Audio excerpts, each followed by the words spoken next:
दीपक विशुद्ध वेद लक्षणा भारतीय देसी गाय के घृत से दीपक प्रज्वलित किया जाए तभी दीपदान की महिमा है।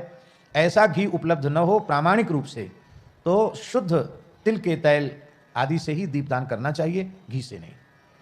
घी से तभी करे जब प्रामाणिक रूप से यह ज्ञात हो कि यह विशुद्धतम वेद लक्षणा भारतीय देसी गाय का ही घृत है। और ये विशुद्धतम जो विशेषण हमने लगाया है, ये बढ़िया से तो तभी संभव है जब आपके घर में गैया हो और आप अपने दूध जमा करके दही बना करके फिर बिलौना का घी निकालें, वो सबसे उत्तम है। इससे उत्तम कोई दूसरा नहीं तो तेल का दीपक।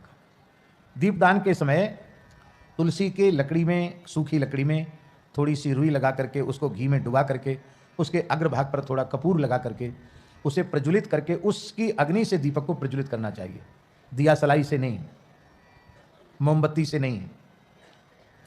पुराण में लिखा है बाबा कि कार्तिक मास में एक बार श्रद्धा पूर्वक तुलसी के सूखे काष्ठ से भगवान के निमित्त दीपदान करता है तो उसे 60 करोड़ वर्ष तक भगवान के नित्य धाम में सेवा प्राप्त होती है।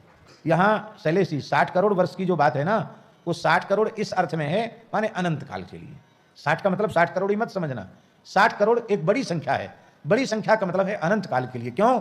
भगवान के धाम की तो मर्यादा है, यद गत्वा न निवर्तन्ते तद्धाम परमम मम, पर कुछ ना कुछ तो कहना पड़ेगा, इसलिए 60 करोड़ की एक सीमा बता दी कि एक बार दीपदान कार्तिक में कर ले तो 60 करोड़ वर्ष तक की और भगवान की नित्य धाम में नित्य सन्निधि और भगवान का नित्य कैंकर्य प्राप्त होता है।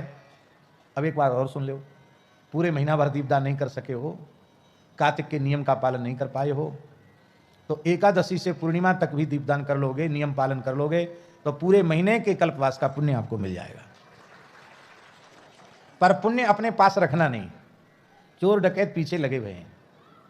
कछु अच्छो काम करो, तत्काल बोल दो श्री कृष्णार्पण मस्तु, ऐसा बढ़िया फिक्स डिपॉजिट कर दो कि जहां किसी को हवा भी न लगे।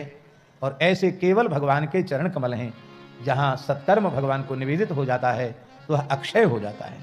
भगवत प्रीत्यर्थ।